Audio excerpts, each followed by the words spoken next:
Hello, everyone! We are live! Good morning, everybody. Good afternoon, good evening, wherever you're coming from. Magandang hapon. Canada, happy long weekends. Anong ginagawa natin ngayon? What makes you busy during these long weekends?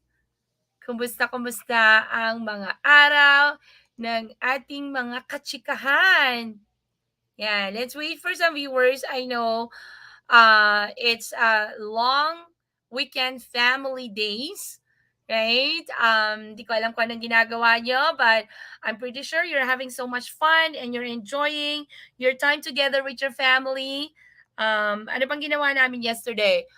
So yesterday, we went to the mountain. We went for a hike with my family and some friends together, and as well as and we had some dinner together.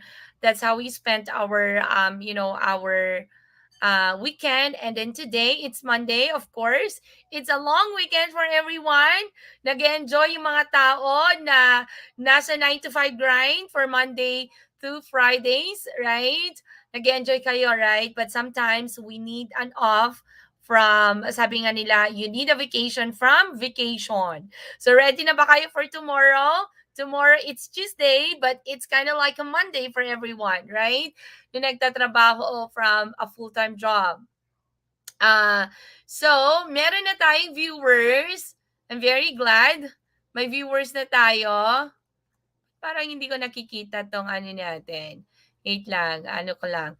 Refresh ko lang yung ano ko kasi nakikita ko kung ano nangyayari. Ayan, may viewers tayo. So glad.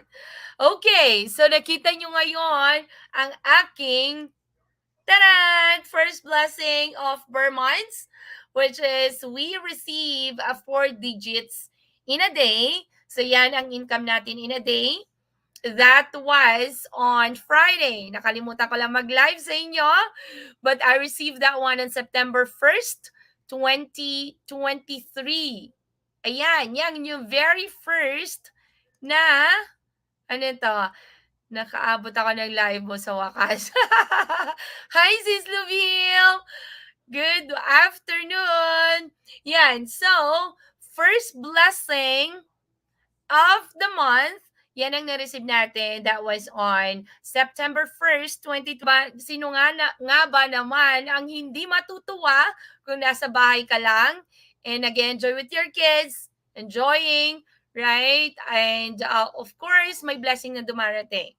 So ngayon, since it's a long weekend, we decided to go out today. For a reason, dahil sumasakit yung likod ko. That was because of the car incident that happened to us. So sobrang sakit, sobra talaga yung sakit. It's very painful. So meron akong warmer. Si may warmer ako. Nandyan siya since this morning. And nakaupo na ako dito since, what time is it now? Since 10 o'clock. 10 o'clock. So, alam na mga ka-team ko kung ano yung mga pinagpupursigihan namin for the next 90 days of doing the business. Sabi ko sa kanila, focus, no distractions. Bakit? Kasi meron kaming gustong ma-reach in the next 90 days at yan po yung pinagtatrabahuan namin ngayon. And I'm very excited sa mga team ko na we launched this one on September 1st. That's why naging busy din ako kasi yung launching namin was September 1st. And, kailangan namin, tutukan yung business namin in the next 90 days. And so, nakalimutan ko mag-live at i-share sa inyo yung blessing namin nung 1st of September. But anyways, so yun nga, nakakatuwa na marami akong nakikitang pagbabago sa kanila since September 1st. Imagine, 4 na araw pa lang sila. And we're actually getting so much people getting into the business and people incurring their business, nag-i-inquire sa mga businesses nila, doing the warm and cold market na sinasabi nila. And because of the the criteria na ni-launch ko that I created for them, talagang nagwo-work para sa kanila. And talaga naman nakikita ko yung pagpupursige nila, natutuwa ako. Grabe, sabi ko sa kanila, imagine doing this one every day. What's gonna happen to you in the next 90 days? After that 90 days na pagka-launch natin, after that 90 days na pinagawa ko sa kanila, ano kaya yung malaking pagbabago sa kanilang buhay? Titignan natin yan. We will bring so much people from our team na i-invite natin dito sa live video natin after 90 days at titignan natin kung ano ba yung nabago sa kanila after 90 days of doing and showing into their business, right? Ano yung mga intense na action, massive action na ginawa nila from that 90 days. Ganon. So, yun ang gagawin namin. At excited ako to bring those people in our live video. Right? Imagine removing those distractions. Ano yung mga distractions na pwede niyong tanggalin to focus on to your focus on to your dreams, goals by the end of the year, right? Ano kaya 'yon? Ano kaya? So we'll see, right? And okay. So I actually watch of the live video that my team, Ate Chona, it was Ate Chona, napanood ko siya kanina and natutuwa ako and that brought me to to do this live video today to you guys to inspire you, right? Sabi niya kasi sa akin because when I commented onto her live video, tanggalin ang employment ha, distribution. Okay. So, sabi niya kasi, I'm so blessed ako kasi nanonood ako. Sabi niya, you're so blessed na natatamasa mo na ang masarap na buhay ngayon. You're so blessed na hindi mo, tawag dito, hindi mo mararamdaman yung nararamdaman ko ngayon. In a sense na dahil syempre she's getting closer to her retirement, right? And for those of you na nanonood sa akin ngayon, that means that when you're getting closer to your retirement, marami ka nang nararamdaman kasi nag-iiba yung pakiramdam natin pag tawag dito, pag paano ko ba sasabihin nila, no? Pag tumatanda, yun na lang yun. Right? Pag tumatanda tayo, nag-iiba yung pakiramdam natin, yung strength natin, yung kaya nating gawin, right? Nag-iiba. And at the age of 32 years old, this is not to brag to everyone, but this is to inspire you. At the age of 32, I was able to leave my 3 employments. Yes, you heard me right. I left my 3 employments at the age of 32 years old because when I found this one, I was turning to 32 years old, and nung nakita ko to, I did not give myself even a single excuse not to work it hard, right? Work on this business hard, right? Dahil nakita ko talaga yung sobrang ganda ng pwedeng ibigay na mas magandang buhay para sa pamilya ko, para sa akin, at para sa mga tao na gusto kong tulungan. And and in after a year, yung mga isang mga sacrifice ko na ginawa ko noon, I don't know if you heard about that one already. Yung anak ko kasi nag-undergo ng surgeries. And at the age of 3 months, they started doing that surgery for him. And the biggest surgery, one of the biggest surgeries that he had been through, and what they did is they distracted the skull. They distracted the skull and they reconstructed it using metals. So, imagine the stress that I had when I started the business. Sobra. But then, sinabi ko, I need to focus this one. Seeing my son undergoing that such of, that very hard situation, he's fighting his life, he's doing, but he was doing so much, he's doing so well, he did so well with that surgery. But then as a mom, seeing your son struggling and fighting, and that pain that he had been through, as a mom, napakasakit, right? It was really hard. And that inspired me and motivated me. Nasabi ko sa sarili ko, I will never ever let someone, control my life, and tell to me that I cannot do and take care of my son. In a sense na, pagbabalik ka kasi as an employee, this boss, yung mga employer mo, sila magsasabi sa'yo na, you have to work, right? So that I will pay you. That's correct. You have to work for it so that you earn money.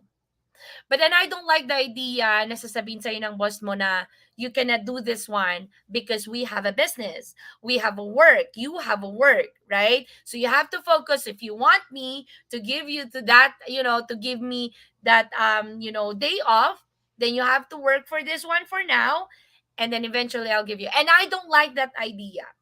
So ayoko nun. So yun talaga ang nagbigay sa akin ng motivasyon para i-work out yung business ko. So habang nasa hospital kami ng anak ko, what I did was, hawak-hawak ko siya, cuddle-cuddle ko siya, and I'm doing some business on the side. Right? Hawak-hawak ko siya, nandun din sa harap ko yung isang laptop. I was doing my homework, I was doing my training, I was I was working, right? Basically. Kasi ayoko na babalik ako sa pagiging empleyado. We hit rock bottom with my family, me and Jester, sa aming pamilya. Yun talaga ang naging motibasyon ko. Isa din sa mga motibasyon ko, right? Na gawin yung business na pagprosigihan, trabahuin ng sobra-sobra. Right? And I know a lot of you nagdadaan sa mga struggles sa buhay. That's for sure, right? Lahat tayo, especially ng mga imigrante, na meron tayong sinusuportahan dito, and at the same time, sa pamilya natin back home. Ang sakit din naman kasi sa pakiramdam na pag nagumingi sila, hindi mo mabibigyan. Right? So, kailangan natin na magtrabaho din. And so, alam natin na lahat tayo, ang dami nating pinagdadaanan ng mga problema sa buhay natin. Pero, yun sana ang maging motibasyon nyo para gawin yung business na ito. Kasi yun talaga ang naging why ko. Kasi sabi ko sa sarili ko na ayokong pumalig sa pagtatrabaho and just leave my son in a daycare and most of my salary goes to a daycare. It doesn't make sense for me working so hard and then, magkano lang ang kita ko? 2,500 and take home mo? Right? 2,500 and take home mo for a month. And then, yung mismong pambayad mo ng daycare mo, sabihin na natin na 1,300 or 1,400, right? What's the sense na ginugugulan mo ng oras yung pagtatrabaho mo where in fact most of your salary goes to a daycare? Right? Is that worth it for you na makuha mo yung 1,300, 1,200, right, na pera, yun ang take home mo basically, kasi magbabayad ka ng daycare mo? Do you think that is your worth as a person, and that is your worth, that is worth for you na i-compromise mo yung oras mo taking care of your kids, right? Is that what you think will be, a better decision for you para wag mong, wag mong gugulan yung business na to, and then, you won't be able to reach your dreams, right? You're gonna be like that forever hanggang 65 years old. And the bad side about it is that retirement na binibigay ng gobyerno, they think that will be enough for you. And that money that you will be getting from the government will be, that value of the money will still be the value in the next, after probably 20 years or 15 years, right?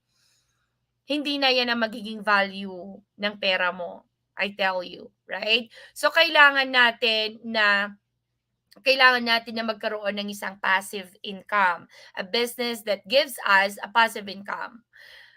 If you're going to tell yourself, you're going to ask yourself, ito, I want to ask you, are you willing to sacrifice or remove those distractions? What is that distractions na sinasabi ko? Browsing on the internet, browsing on the Facebook, spending 2 to 3 hours every day just by browsing, right? And you're not getting anything in return of you browsing into that Facebook, right? But if you're going to bring that 2 hours, 3 hours, setting up this business, hindi ba mas maganda na you're doing that one and spending that hours into this kind of business and earning an extra of $1,000 or $2,000, right? Sa akin, nung nag-umpisa ako sa business na ito, I was just, I just prayed. When I found it, I just prayed for another $500 revenue. Dahil sabi ko sa sarili ko, I want to give a decent food on the table for my kids, right? Kasi, if you are a stay-at-home mom and if you're just, you're just receiving money from the government. I'm very grateful, for the money that the government gave me when I was on mat leave, right? Grateful ako, right? 70% of the money that I was receiving as an employee, the government was giving me that one, right? I'm very grateful. I was grateful. But then, kung tutuusin mo, the 2,500 na nakukuha mo from your employment, working full-time, right, was not enough already. What more pa sa 70% na binibigay ng government? Right? It's still not enough. So I was just wishing, I prayed for it, na to have that extra money.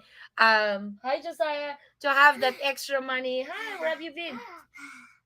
I go to Safeway. You went to Safeway? Yeah. Yeah. And then we buy all the stuff we need. Oh, we bought other stuff that we need. Yeah, and then we went to Walmart because we buy all the stuff. Wow, that's awesome. Okay. Okay, but you have to go to your daddy for now because you have to help him unload all the stuff that you bought. No. Okay, come on. Trini, can you go get your adding? Okay, so, ganyan yan. Pag nakikita niyo nagla-live ako, yun yung moment niya para kunin yung cellphone ko, right? Yun din yung moment niya to do what he wants. Okay, so, that will never be enough, right? Kaya natin pinagpupursigan yung business na ito para magkaroon tayo ng time and financial freedom, right? Sabi nga sa akin ni Ate, Ate Chona, hindi na siya bumabata. She's getting older at hindi na rin yun ganon kalakas yung katawan niya to do the job that she used to do years ago. Right? Which is true. Pag tumatanda ka na, nagda-down din yung katawan mo, hindi na ganun kalakas, hindi na ganun yung strength mo pag tumatanda ka na. And you don't want to wait for that, that age na hindi mo na, hindi, doon ka lang mag-iisip na, kaya gusto kong gawin to. You ask Manong to do this one. Oh, and doon ka lang mag-iisip na sasabihin mo sa sarili mo, you ask Manong to download it. And dun ka lang mag-iisip na kailangan mong gumawa ng paraan. No, I'm not saying that it's late, it's too late. But what I'm trying to say is, nandito na yung opportunity. Bakit ba pinapaliban mo pa? Right? Bakit ka pa nagpo-procrastinate doing and starting the business kung andyan na? Dahil ba takot ka? Dahil ba lagi mo iniisip may mga scammers dyan? Mama, I like to add only your phone. Yeah, then you ask Manong to do it because Manong knows how to do it. Okay. Okay. So, yun ang dapat na wag mong antayin na dumating ka pa sa point na hindi mo na kaya, doon ka lang mag-iisip to do something, right? Doon pa ma-open yung mind mo na kailangan mo pala ng isang passive income, right? Don't wait for that moment, right? Nandito na kayo, nakikita nyo naman na maraming nagsasaksid na mga tao. Ano bang kinakatakutan nyo? Sabi ko nga, lagi kong sinasabi, matakot kayo. Pag sa 60 na kayo, 65 years old na kayo, doon lang mau-open yung mind nyo na magkaroon at to start a passive income. Right? As early as now, if you have that chance, set aside those distractions na sinasabi ko sa inyo and to focus onto the business and start your own legitimate business. Panigurado at sinasabi ko na sa inyo ngayon, hindi wrong word yung panigurado. Sigurado ako na ang business at sinisigurado ko sa inyo na ang business na ito ay legitimate po. Okay? Wala ang mukha ko sa social media, wala ang mukha ng mga anak ko sa social media kung ang business na ginagawa namin is not legitimate. Yun na lang ang isipin nyo. Why do we need to destroy the future of our kids? Right? Kung hindi legitimate yung ginagawa namin. Right? Walang ina na magpapahamak ng buhay, ng future ng kanilang mga anak. Walang ina na gano'n. Kung matino yung pag-iisip mo, kung maganda yung sa loob mo, hindi mo ipapahamak ang iyong mga anak. Right? And that one thing for us to prove sa inyo na legitimate yung ginagawa namin. And if you need some, proof na talagang legitimate yung ginagawa namin is we have this registration sa government that our business is legitimate. Okay? So, yun. So, legit ang business na ito. Your success in this business is the result of how you work on it. So, ang resulta ng success, yung success mo dito sa business na yung ba sinasabi ni Ate Belinda, yung success mo dito sa business ay nagdedepende sa work na ilalagay mo, sa effort na ilalagay mo. Right? Hindi dahil yung iba, they became successful. I tell you, maraming mga tao sa community namin na sobrang nag-succeed in a short span of time. But I'm not saying that you're gonna be like them. We are not going to promise you that you're going to be really rich in 1 year, that you're going to be a millionaire in 1 year, right? We're not saying that one because this is a legitimate business. You have to work for it. Just like what you are doing in your full-time job. Right? Kayo nagtatrabaho kayo ng sobra-sobra. Ini-effort nyo talaga, yung talagang pinagpupursigan nyo. You're waking up in the morning, you're getting ready, you're sacrificing a lot of time for your kids para lang magtrabaho with someone else and you're building that dreams for those people. Right? Binibuild nyo ang business ng mga ibang tao. And you're sacrificing that time para sa iyong nagsasakripisyo kayo sa oras nyo. Iniiwan nyo yung mga anak nyo sa mga daycare o kani-kanino na mga tao na binabayaran nyo, right? Why not start this kind of business? At the end of the day, sino mabe-benefit sa business na to? Mga anak mo. Hindi mga anak ng boss na pinagtatrabahuhan mo ngayon. Right? Yung ginagawa mo as an employee, ang pinagtatrabahuhan mo ngayon, tinatrabaho mo ang future ng kanilang mga anak. Hindi ang future mo. What you are doing only now is you're working for you to have that money to pay your bills. Right? And to save that money to the government para magkaroon ka ng retirement. And that retirement will never be enough, I'm telling you. Will never be enough. Right? And that effort na binibigay mo sa mismong company mo, hindi naman ikaw makikinabang at the end of the day. It's not you. It's not. I'm telling you now, it's not you na makikinabang sa mismong effort na binibigay mo ngayon sa mismong company mo. Ang makikinabang niyan ang kanilang susunod na henerasyon. Dahil ipapamana din nila ang business na yan sa kanilang mga anak. Right? Bakit hindi mo umpisahan ang business na ito para meron ka ding ipamana sa iyong mga anak? Right? Gusto mo ba na iparamdam din sa iyong mga anak yung hirap na pinagdadaanan mo ngayon? And it's gonna be the same cycle. Right? Wake up in the morning, you're going to work, you're just going to work so that you will have money to gain to pay your bills. That's it.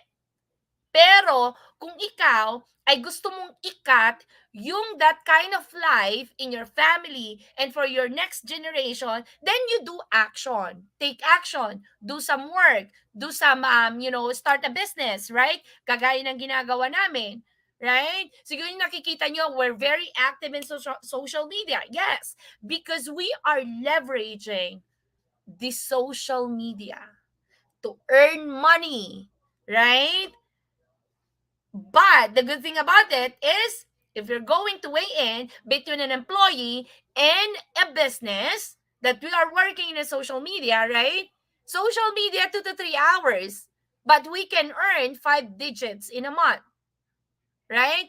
But then itong mismong empleyado, you're working 8 hours until 12 hours. May overtime ka pa.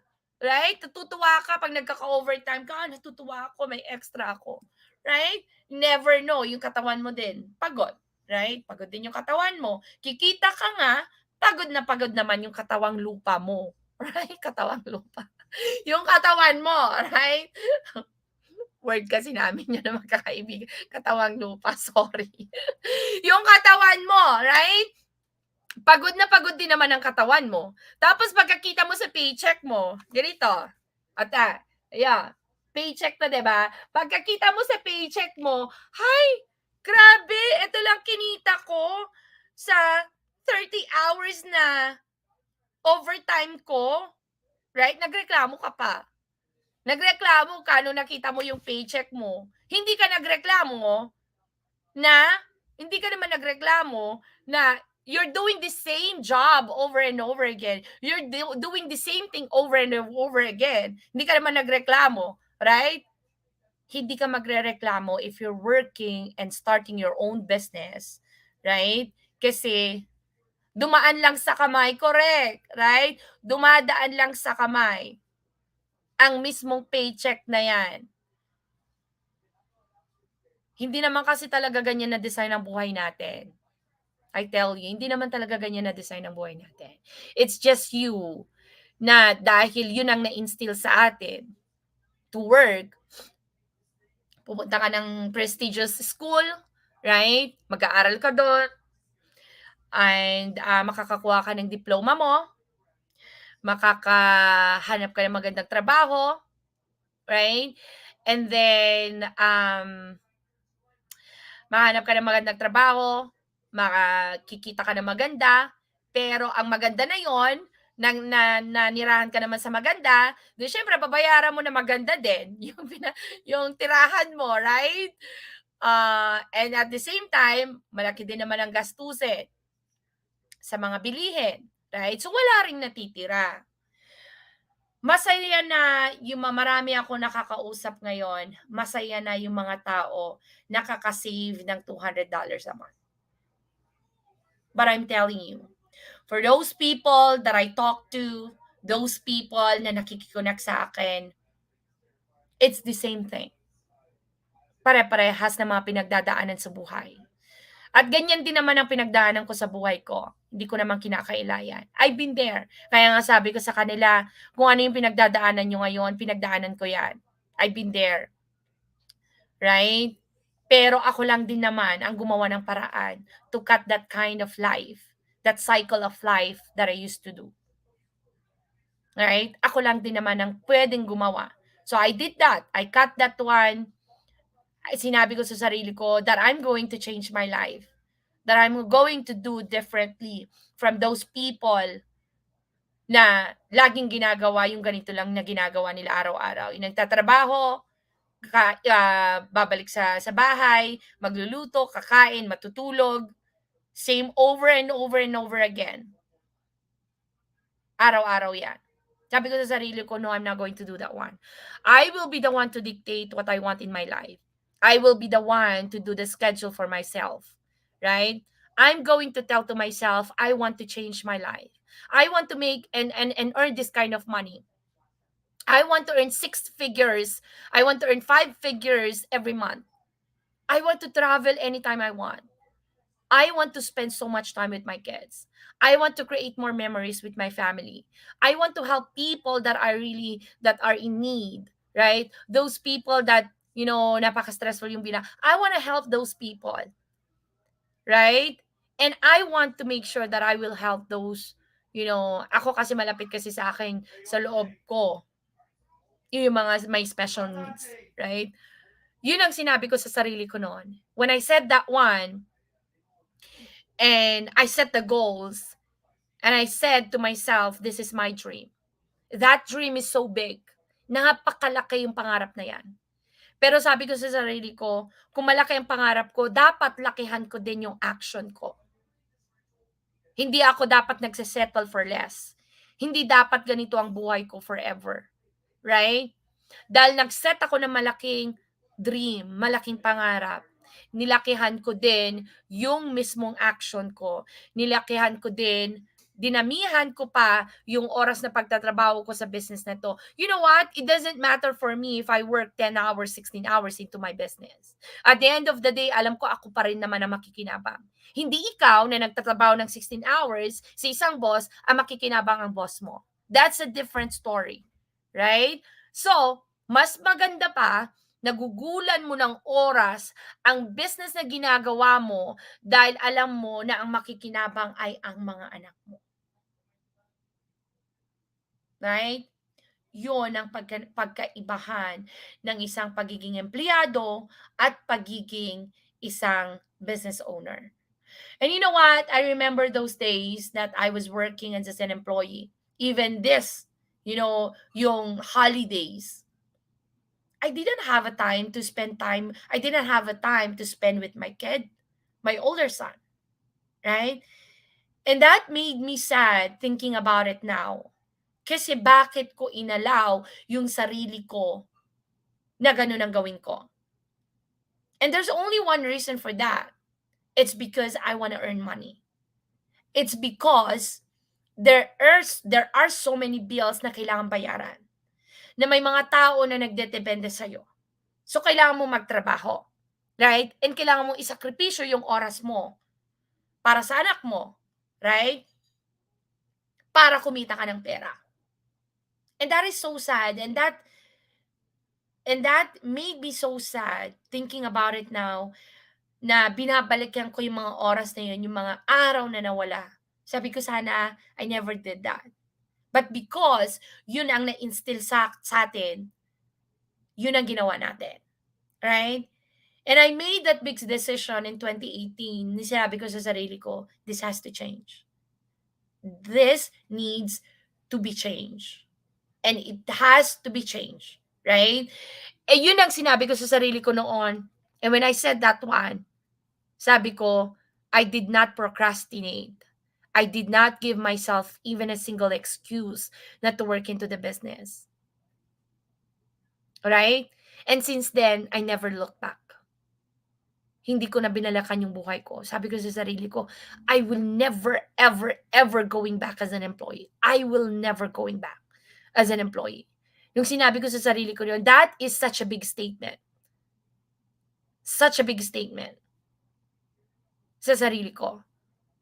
At sinasabi ko to sa inyo lahat. Because I want you to see how this business will change my life. At pinapangako ko yan sa sarili ko, in the next 90 days, something big will happen into the business and into my life.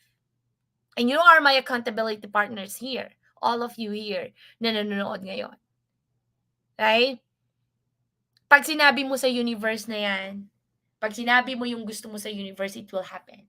It will happen. Because you're going to work for it as well.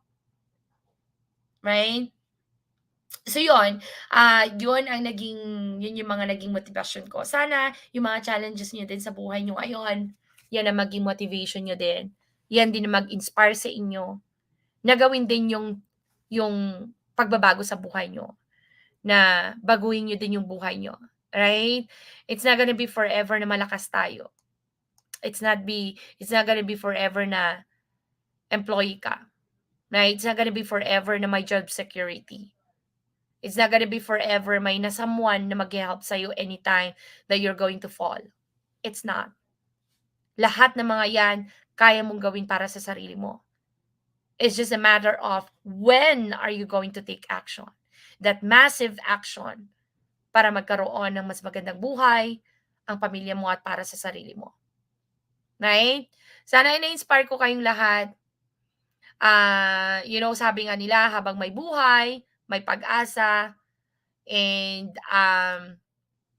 'pag may malaking pangarap, 'pag ikaw ay may malaking pangarap, walang imposible, sabi nga nila, paano ba sasabihin niya? Walang imposible sa may malaking pangarap, sa taong may malaking pangarap. Right? Habang may buhay, may pag-asa. God bless everybody, and I hope to see you again in my next go live. Bye!